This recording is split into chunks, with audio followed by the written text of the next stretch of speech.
G2G Protein Bar Play or Team of the Weekend. Did your favorite player make an incredible play or your team had a big upset? They probably know all about G2G Protein Bars, a refrigerated protein bar with unmatched taste. Grab and go goodness. G2G Protein Bars are now available at Costco. All right, typically we like to give you our game changers of the weekend. But clearly, Shohei Ohtani was the bomb this weekend. Hands down. Clearly. And what you're going to hear is essentially a montage of his 3 homers and his 10 strikeouts, which is still mind-boggling. And we're going to have that, and then we all collectively have a backup too. This series, as Turio strikes out in LCS. In game 4 of the LCS, and there goes Ohtani. Shohei lighting up the highlights already. And a swing and a miss. Ohtani deals for the Brewers. And a swing and a miss. Oh my goodness! Shohei Ohtani! Great. Whoa. Is it a swing? It is. Ohtani, chance to come right back on the mound. Strikeouts through 5 innings. Yeah. 1 and 2 on Teray. And a swing and a miss.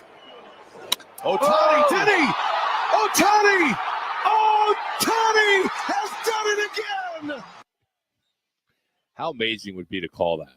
Oh, my gosh. Or even to be there. I mean, just that is that amazing. there's like. Do it at home. Oh, my God. Ohtani. I mean, he was perfect with that call. Yeah, he absolutely nailed it. Mm-hmm. So that is our G2G Protein Bar game changer of the weekend. Arguably, well, it's not arguably. It's the best performance ever. It just is. You know, Babe Ruth. I mean, that's the closest. Would be something maybe Babe Ruth that did. I don't think Babe Ruth ever did it in a playoff series. He pitched and hit home runs, but I don't think he did 3 and went 6 innings of 2 hit ball, 10 strikeouts, no runs. To his credit, and then hit the 3 bombs like that. Not even the Babe did that. Connor, if you could you pull the sound from Jerry Harrison Jr. from Friday? So Jerry was on our show Friday, and I asked him, why is Ohtani in a slump? And he called it. Listen to how he broke it down, because I know he texted me and, kind of pat himself on the back, rightfully so, because he did this. Yes.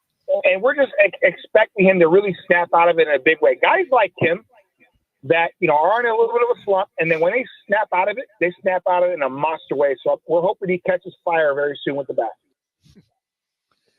And he did. Clearly.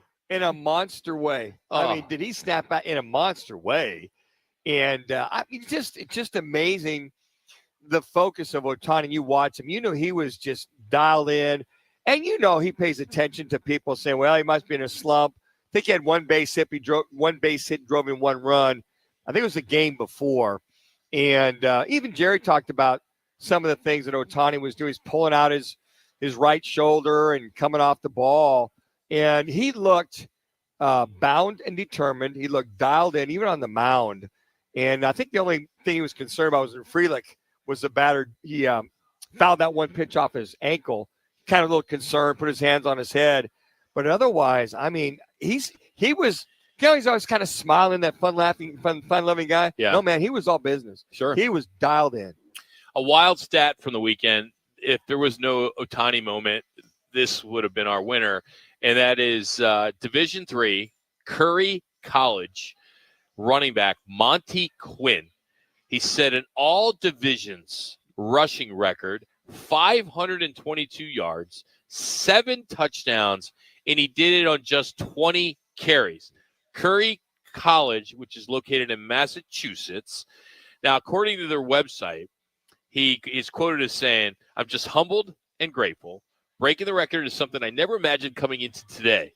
This is the part I love. The offensive line was dominating all game. Receivers were blocking like crazy, and the coaches put us in position to make plays. This belongs to all of us. I just happen to be the one carrying the ball. What a good kid. What a good kid. This kid's like 5'9", 100 and maybe 175, 180 pounds. That's 26 yards per carry. And they had the highlights. I was watching the highlights last night. He get around the edge. He's fast. And you think of some of the comparisons. You see some of these small running backs in the National Football League, but he runs like a 4.34, 4.40. He's strong. He broke several tackles. But to see that over and over and over again, to your point, for 7 touchdowns, I had to ask you, Rocky, if you knew where Curry College was. I've heard of Nichols. I knew Nichols was in Massachusetts. And until earlier, I'm like, Curry College? Because I've had guys recruited to Nichols back in the Division III school back in Massachusetts. But just what a nice kid to have that kind of success he had. So last year, or I don't know when it was, what year it was, but I think you got to go back to 2016 or something. And he's now with the Bengals.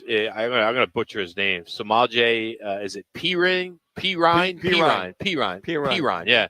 He had rushed as a true freshman in 2014.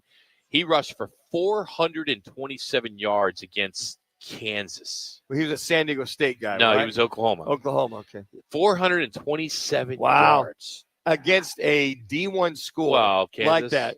Well, or Kansas State. No, KU, because we were winning everything in those days.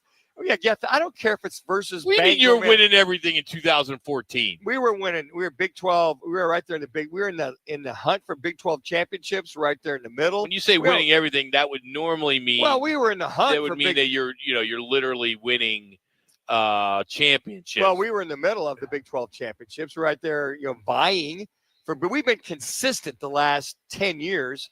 Except for this year. 2014, you were 9-4, 7-2 the Big 12 under Bill Snyder in his 23rd year. 7-2. You weren't there. We're in the thick of it. Let's put it that way. But I mean, I don't care if you're any kind of D1 school, something like that. I mean, that's huge. It's huge. I mean, that's just like, and then for Pirine, but this kid, what he did, you still sit there and go, it's hard for a lot of guys to do that versus it's nobody. Pirine. Yeah, okay. Pirine. Yeah. All right, for the second straight week, Cards played hard. They hung in there, but they let another one slip away, I should say. What's really behind these late game collapses? Can they be fixed? We're going to catch up with Cardinals receiver Frank Sanders, who will break it down next. Also want to ask him if he's ever been part of a silent count during a home game at Sun Devil Stadium. We'll start with that. But here's Laz with your ESPN 620 Sports Center update.